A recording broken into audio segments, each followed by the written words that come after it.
संघर्षों की सरजमी झारखंड में सामाजिक न्याय और संविधान को बचाने के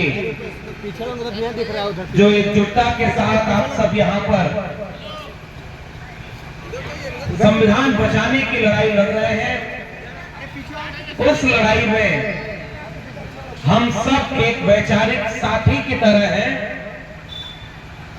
और लोकतंत्र में सबसे बड़ा दिन होता है जिस दिन मतदान किया जाता है। और जब चुनाव चल रहा हो, चुनाव के समय इस बात का फैसला लिया जाना हो कि ये देश संविधान से चलेगा, ये देश गरीब, कमजोर, मजलूम के हक में फैसला लेगा, ये देश मजहब की बुनियाद पर सांप्रदायिक दंगों की आग में नहीं जलेगा।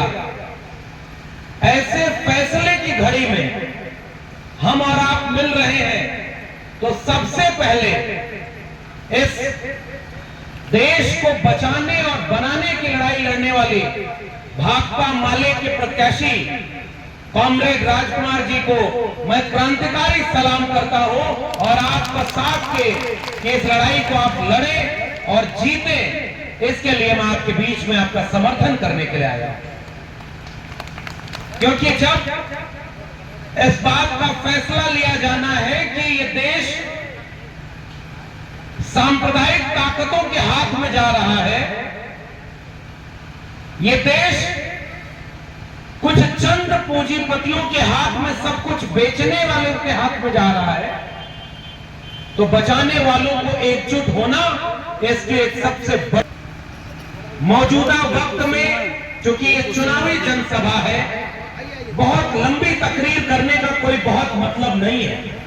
और वैसे भी हम लोग जो जिस विचार को मानते हैं, जो हमारा सपना है, संविधान बनाने वाले बाबा साहब डॉक्टर भीमराव अंबेडकर से लेकर फूले पेरियार के सपनों का भारत, शहीद आजम भगत सिंह के सपनों का भारत कैसे बने, हर हाथ में कलम हो, गरीब, कमजोर, मजलूम के बच्चों को भी अच्छी शिक्षा मिले, इसकी लड़ाई लंबे समय से लड़ते रहे हैं।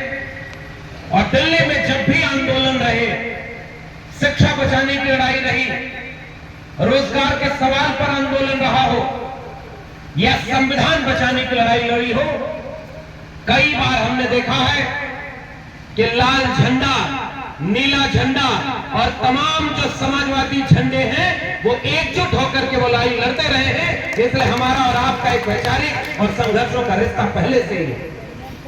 और आज हम केवल कुछ बातें आपसे कहने आए हैं, और ये कहते हुए कि ऐसा नहीं है कि हम दिल्ली से आए या दिल्ली यूनिवर्सिटी में 14 साल प्रोफेसर रहे, अब तो वो भी नहीं रहे, क्योंकि प्रोफेसर होने के लिए उनकी एक अघोषित शर्त चल रही है, जो नागपुर और आरएसएस की शाखा में दीक्षित होगा वही देश पर राज करेगा, वही प्रोफेसर बनेगा। हमने कहा कि जब ये बात होगी तो ये सरकारी विश्वविद्यालय है, ये किसी एक विचारधारा वालों का नहीं है।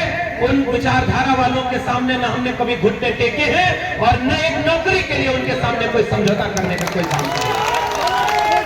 और इसलिए हमने ये बात कही और पूरे देश में कहा, जुल्म के साये में लब खोलेगा कौन, और हम भी चुप रहे तो फिर बोलेगा कौन। असल में हमने इस देश के संविधान का लाभ लिया है। अगर इस देश में संविधान नहीं था तो इस देश में खटिया पर बराबर बैठने का अधिकार था क्या, आप बताइए। आज संविधान लागू होने के 75 साल होने वाले, क्या ये जातिवाद खत्म हो गया? क्या गैर बराबरी खत्म हो गई? क्या इस देश में संविधान नहीं था तो सबको शिक्षा का अधिकार था क्या? सबको सम्मान बराबर मिल रहा था क्या? लेकिन जब संविधान बना तो एक वादा किया गया था इस देश के हर नागरिक से कि पहले राज किसी और कर रहा होगा तो आपको बराबरी का अधिकार नहीं मिला। अब ये जनता का राज होगा, ये जनता ना सरकार होगी। लोकतंत्र में जनता द्वारा राजा चुना जाएगा, राजा रानी के पेट से पैदा नहीं होगा, जनता के वोट से पैदा होगा। इसके लिए भारत का संविधान बना। लेकिन वो जो वादा हर एक नागरिक से किया गया था कि जाति की खाई को हम पाटेंगे, आर्थिक गैर बराबरी की खाई को हम पाटेंगे, हम एक बराबरी का भारत बनाएंगे, ऐसे वक्त में आज जो भारत बन रहा है वो फिर से एक गैर बराबरी का भारत बन गया है और मुट्ठी भर लोगों के हाथ में पूरा देश कब्जा हो रहा है और बाकी बहुसंख्यक आवाम केवल लाचार बना दी गई है, जिसके लिए 5 किलो अनाज 80 करोड़ लोगों को देने के लिए मुफ्त में राजा घोषणा कर रहा है। और ऐसे वक्त में जो राजा इस देश का निजाम बना, उसने वादा किया कि मैं देश नहीं बिकने दूंगा, मैं देश नहीं झुकने दूंगा। और 10 साल पहले इस देश को सबसे बड़ा झूठ बोला गया था कि सौगंध मुझे इस मिट्टी की, मैं देश नहीं बिकने दूंगा। और जब देश को शासन करने का मौका मिल गया, बरगला कर लोगों का वोट लिया, गरीबों कमजोरों का वोट लिया, आपस में बांट कर लड़ा कर वोट लिया। और जब वोट ले लिया तो बारी बारी पूरा देश अपने पूंजीपति हाथों में बेचने चला गया। पहले बैंक बेचा, रेल बेचा, बीएसएनएल बेचा, एमटीएनएल बेचा, नॉर्दर्न कंपनियां बेची। और झारखंड के लोगों, हमसे ज्यादा ये दर्द आप जानते हैं कि जब से झारखंड बना तब से इसे केवल लूटा गया और इसे बेचा गया। और आज फिर वो लूटने वाले एक बार फिर से आकर के तैयार खड़े हैं कि हमको यहां पर सरकार बनानी, इसलिए चुनावी बात करनी है केवल, बाकी बातें तो बहुत सारी हैं। लेकिन लोकतंत्र में सरकार में जो होता है उसके मुताबिक फैसले लिए जाते हैं। हम तो प्रोफेसर थे, हम जानते हैं कि इस देश में नई शिक्षा नीति लागू करके पूरी शिक्षा को निजी हाथों में बेच दिया गया है। आपके गांव का बच्चा, जो गरीब का बच्चा है, कमजोर का बच्चा है, दलित पिछड़े घरों का बच्चा है, आदिवासी तबके से आने वाले लोग हैं, महिलाएं हैं, किसान मजदूर हैं, अब आपके बच्चे किसी अच्छे विश्वविद्यालय में शिक्षा नहीं पाएंगे। ये मैं आपको साफ करके जा रहा हूं, क्योंकि शिक्षा को इस देश के हुक्मरानों ने पूंजीपतियों के हाथों में बेच दिया है। और उसका उदाहरण मैं दे रहा हूं कि 2010 में मैं जब दिल्ली विश्वविद्यालय का प्रोफेसर बना तो जो फीस 4000 थी, आज उसे दिल्ली विश्वविद्यालय में 40-50 हजार हो गई। 10 साल में यहां बैठे किसी भी व्यक्ति की आमदनी 10 गुना बढ़ी है क्या? और फीस पर खर्चा बढ़ गया। तो बताइए, शिक्षा आपके हाथ से दूर हो गई? शिक्षा में कोई सांप्रदायिकरण किया जा रहा है और शिक्षा को बर्बाद किया जा रहा है ताकि आम जनता चेतना संपन्न न हो। कोई झूठ बोल करके उनको धर्म के नाम पर लड़ा दे कि धर्म खतरे में है। और हमारे आपके बच्चों को लेकर के कहते हैं कि धर्म खतरे में है। और जितने नेताओं के बच्चे हैं, अगर वो गृह मंत्री है अमित शाह, तो उसका बेटा बीसीसीआई का चेयरमैन बनेगा, उसके बाद आईसीसी का चेयरमैन बन के हजारों करोड़ रुपया कमाएगा। और गरीब के बेटा बेटी को कहता है धर्म खतरे में है और आपको धर्म बचाने के लिए दंगा में इस्तेमाल करता है। ये कड़वी सच्चाई इस देश की बन चुकी है।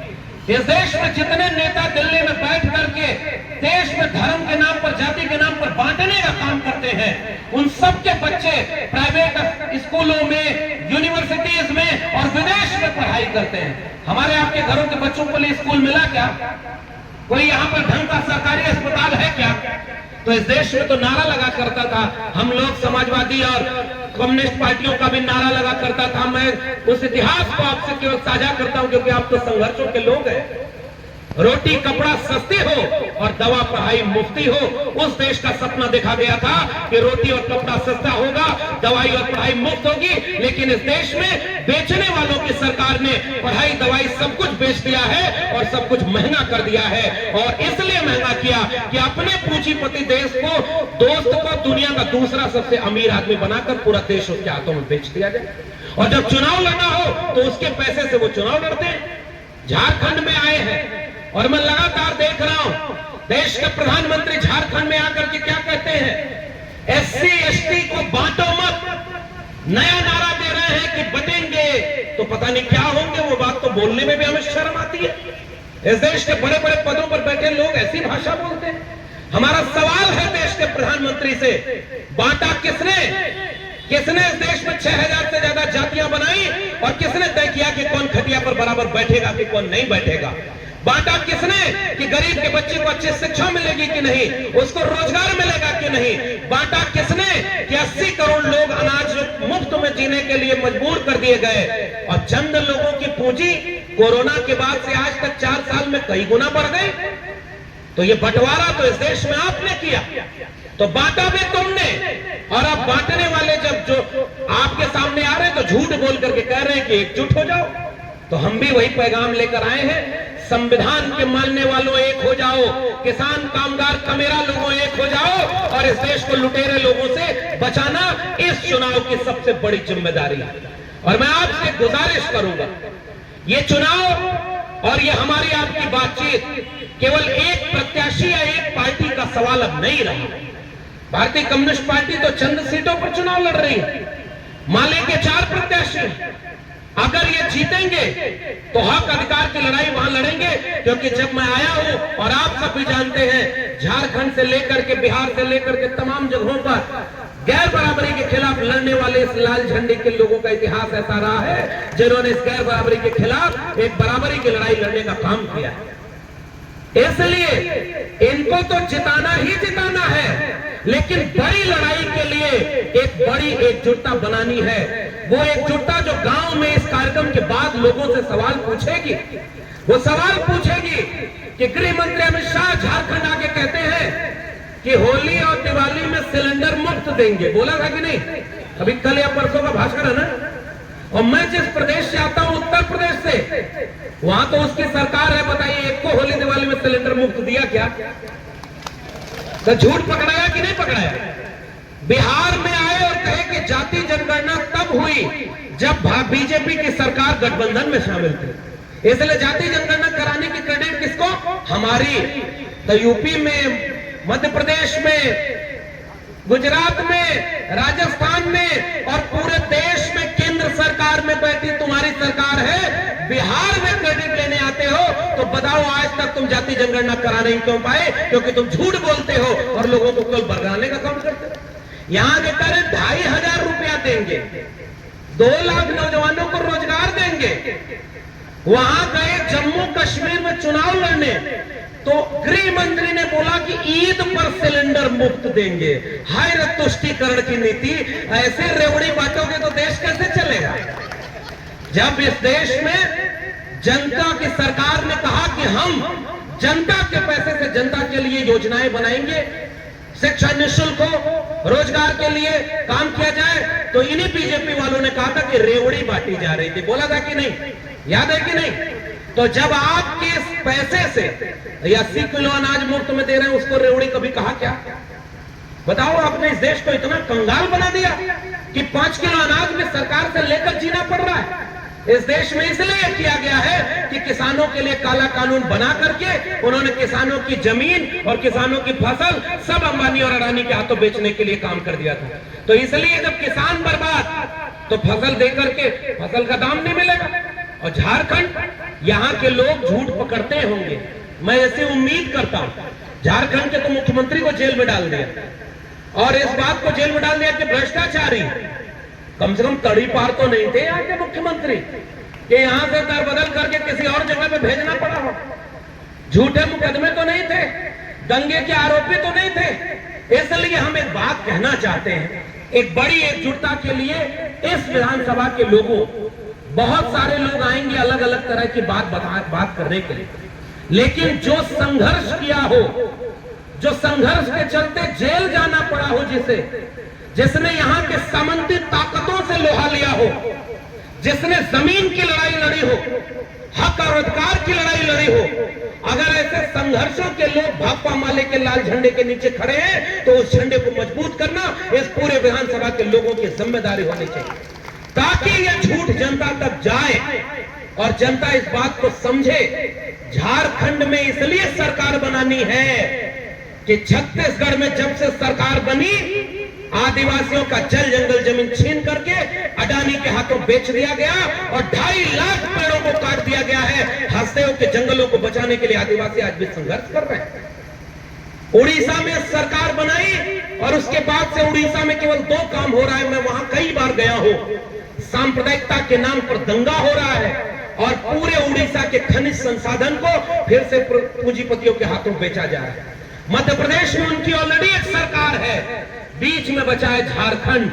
तो झारखंड पर निशाना क्यों है? क्योंकि झारखंड की धरती के नीचे जो खनिज संपदा है उसको अपने पूंजीपति दोस्त को देना है, ताकि वो इसको लूट सके और आदिवासियों के जल जंगल जमीन को छीन करके उनको बांट सके, ताकि वो झारखंड को और लूट सके। बताइए, झारखंड को इसके पहले किसकी सरकार थी और किसने लूटा? और आज केवल ये बात कहने के लिए कि दंगा कराने के लिए, इसलिए मैं आपसे बहुत लंबी तकरीर करने का कोई मतलब नहीं है। चुनाव का वक्त है, एक एक मिनट कीमती है। समझदार को इशारा काफी, और ये जागरूक लोगों की जमात यहां बैठी हुई, सब अपने हक और अधिकार के लिए जागरूक है। इस देश में किसने कहा था कि बाबा साहब डॉक्टर भीमराव अंबेडकर का संविधान बदलने के लिए हमको 400 सीट चाहिए? बताइए, किसने कहा? आज तक एक बात कहने वाले किसी भी व्यक्ति के ऊपर कोई मुकदमा हुआ क्या? इस देश में आप संविधान जला दो, दिल्ली के जंतर मंतर पर संविधान जलाया, कोई जेल में नहीं गया। संविधान बदलने की बात करो, कोई जेल में नहीं जाएगा।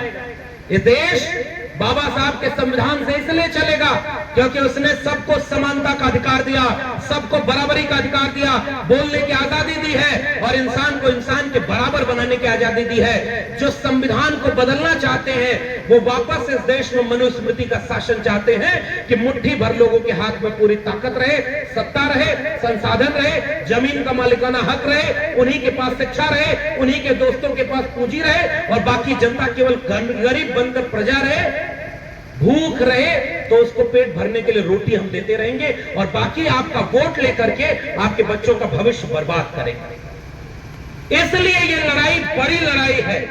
मैं तो उस उत्तर प्रदेश से आता हूं और आपको पता होना चाहिए 3 दशक बीजेपी ने धर्म के नाम पर जिस प्रतीक से राज किया, उत्तर प्रदेश के समाजवादियों ने ऐसी लड़ाई लड़ी कि उत्तर प्रदेश में आधी से ज्यादा सीटें बीजेपी हारी।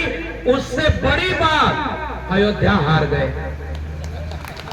समझते हैं ना इसका मतलब? अगर देखिए आरएसएस और बीजेपी इतनी ताकतवर होती तो अयोध्या हारती क्या? पता है अयोध्या क्यों हारे? क्योंकि अयोध्या की जनता को यह समझ में आ गया था कि ये धर्म के नाम पर केवल लड़ाना का काम करते हैं और गरीब का घर टूटा, गरीब का मुआवजा नहीं मिला, वहां के लोग परेशान। इसलिए आज महंगाई से परेशान जो लोग हैं, पेट्रोल और डीजल, प्रधानमंत्री का भाषण याद है आपको? केवल यहाँ के समीकरण को देख करके वोट मत दीजिएगा, आप इस देश के झूठे लोगों को पहचान करके वोट दीजिएगा।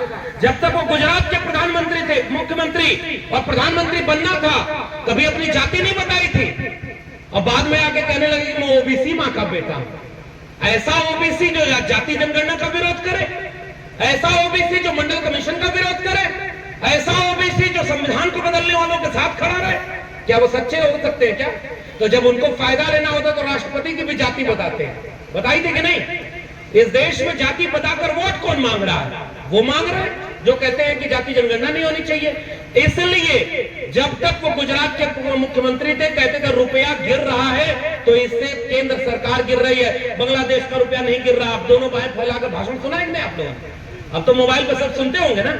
इतना बड़ा झूठा आदमी कि रुपया इसलिए गिरता है क्योंकि केंद्र सरकार फेल है। आज जब मैं आपके यहां आ रहा था बिहार से, तो मैंने देखा अब तक के भारत के इतिहास में सबसे नीचे गिर गया है रुपया, और ऐसा प्रधानमंत्री वहां पर बैठ करके। तो दोषी कौन है? 56 इंच की छाती कहां गई? केवल लड़ाने और दंगा कराने के लिए। इसलिए बहुत लंबी बात कहने की बजाय वोट का सब कुछ अब फैसला लेना है। अब वोट के फैसले से तय हो रहा है कि देश में कौन किसकी सरकार रहेगी और किसके लिए वो योजना बनाएगा। गरीब का बच्चा अच्छी शिक्षा पाए, गरीब के बच्चे को भी दवाई मिले, उनके जेब में थोड़ी कमाई मिले, उनके खेत में थोड़ी सिंचाई मिले, और उनके ऊपर कोई अगर ज्यादती हो तो उनको कार्रवाई मिले। कि ऐसी सरकार चाहिए, ऐसे लोगों को चुनिए जो आपके हक और अधिकार के लिए लड़े। ये नहीं कि यहाँ से सांसद विधायक बन जाए तो दिल्ली और रांची में बैठ करके अपना ताकत बढ़ाएं, गाड़ियों का काफिला बढ़ाएं। मुझे लगता है माले के लोगों को मैं बहुत अच्छे से, बहुत करीब से जानता हूं, हमारे वैचारिक साथी हैं। मैं जानता हूं कि संघर्षों की लड़ाई में पूंजी की लड़ाई कभी आड़े नहीं आती, क्योंकि सबसे बड़ी पूंजी जनता की पूंजी होती है और उनकी ताकत जिसके साथ है उनको अब चुनाव जीतने से कोई नहीं रोक सकता। लेकिन मैं आखिर में आपसे गुजारिश इस बात की कि आज की तारीख में दो चीजों की लूट हो रही है, नोट की लूट हो रही है और वोट की लूट हो रही है। ये चुनावी जलसा है, चुनावी बात करने हम आए हैं और साफ आपसे कह के जा रहे हैं, जो कौम, जो समाज अपने वोट की हिफाजत नहीं कर सकता वो कभी शासक नहीं बन सकता, वो हुक्मरान नहीं बन सकता। और आज खुलेआम इस देश में वोट को लूटा जा रहा है। बताइए गलत कह रहा हूं सही?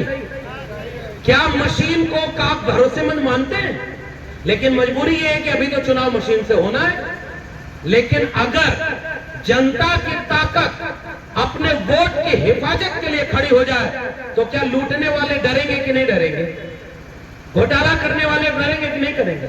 हमारे यहाँ यूपी में क्या हो रहा है साहब, यहाँ तो विधायक जी अभी अपनी बात कहेंगे और तमाम कॉमरेड लोग जो संघर्ष में शामिल हैं वो जानते होंगे। हमारे यहाँ यूपी में क्या हो रहा है, उपचुनाव होने वाले, जितना जगह पर बीजेपी की सरकार है वो प्रधानों को बुला रही है, वहां छोटे छोटे कार्यकर्ताओं को बुला रही, झूठे मुकदमे उनके ऊपर कर रही, उनको डरा रहे, उनको धमका रही है कि अगर तुमने प्रचार किया तो तुमको जेल में डाल देंगे, अगर तुमने उनके हमारे खिलाफ कोई बात कही तो तुमको भी पकड़कर फर्जी मुकदमे में अंदर कर देंगे। यहां भी कर रहे होंगे।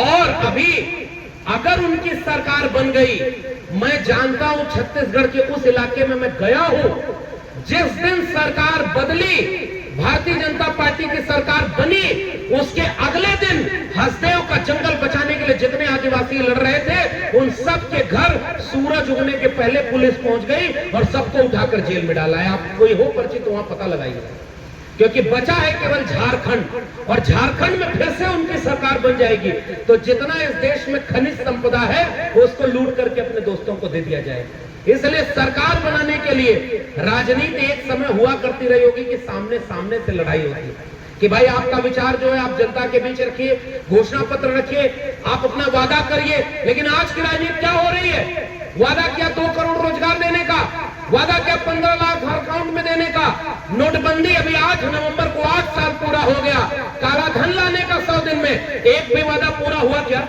12 करोड़ नौकरियां कोविड के बाद 2022 का आंकड़ा बताता है कि खत्म हो गई, जो नौकरी थी वो नौकरी खत्म हो गई। विश्वविद्यालयों में फीस महंगी कर दी गई है, आपकी कमाई कम हुई है, किसानों की आय 2022 में दुगुना करना था, आज 2024 में 46,000 करोड़ रुपए का कर्जा किसानों पर 2013-14 में था, 2024 में वो कर्जा बढ़कर 76,000 करोड़ रुपए हो गया। यानी आमदनी किसानों की दुगना होनी थी, कर्जा दुगना हो गया। बताइए एक भी वादा पूरा हुआ क्या? इसलिए वादे जो जिनके झूठे हैं और जिनका काम सच्चा है, उन दोनों में फर्क करना मुझे लग रहा है हमारा इम्तिहान की घड़ी है। और आज उस इम्तिहान के लिए हम आपसे गुजारिश करने आए हैं। यहां तो कैडर के लोग अधिकांश होंगे, वोट की हिफाजत आज करनी है ताकि कल नोट की हिफाजत भी हम कर सके और हमारे जेब को कोई लूट करके हमको कंगाल न बनाए। इसके लिए हम अपील करने आपसे आए हैं। जिस दिन वोट पड़े और जब तक वोट न डल जाए तब तक आराम से नहीं बैठिएगा। लड़ी गई होगी कभी जंगे आजादी, कभी कुर्बानी दी होगी किसी शहीद आजम भगत सिंह ने ये आखिरी खत में लिखते हुए कि जीना तो मैं भी चाहता हूं लेकिन गुलाम भारत में नहीं, मैं इसलिए शहीद होना चाहता हूं क्योंकि आने वाले वक्त में माएं अपने बच्चों को भगत सिंह बनाने का ख्वाब देखा करेंगी, मेरे लहू का एक एक कतरा इंकलाब लाएगा। ये कह के भगत सिंह पना हुए फांसी के तख्ते को चूमा था। मैं तो सोचता हूं कि अगर भगत सिंह आज के भारत को देखते तो ये सोचते कि इनके लिए शहीद हो गए जो धर्म के नाम पर पट गए, लड़ गए। इसका झंडा उतार करके उसका झंडा लड़ाना है, दंगा कराना है। और जब पूरा देश बेचा जा रहा है तो बट करके जितने लोग इस देश के कमेरा लोग हैं वो अपने देश को बटने और लूटने से बचा नहीं पा रहे। इसलिए अब की लड़ाई आर्थिक न्याय, सामाजिक न्याय और राजनीतिक न्याय की लड़ाई है। ये केवल एक चुनाव की तरह से मत देखिएगा। आज झारखंड में उन दंगाइयों को अगर सत्ता से बाहर करने में आप कामयाब हो गए तो इसका असर आगे आने वाले चुनाव में पड़ेगा और उसके बाद दिल्ली तक उसका असर होगा। इसलिए मैं आपसे गुजारिश करने आया हूं कि एक भी मिनट चैन से बैठने का नहीं। बिरसा मुंडा के सपनों को बचाने के लिए, भगत सिंह के सपनों को बचाने के लिए, डॉक्टर लोहिया, डॉक्टर अंबेडकर के सपनों को बचाने के लिए, समाजवादियों के सपनों को बचाने के लिए चुनाव लड़ने की बात केवल नहीं है, उस संविधान और उस खाक को बचाने के लिए आखिरी दिन तक अब शांत नहीं बैठना है। कोई डराने आए, कोई बांटने आए, कोई लड़ाने आए तो बटिएगा नहीं, लड़िएगा नहीं, और केवल एक तीर, एक निशान 3 तारा का 7 नंबर पर मिलेगा। उस पर इतनी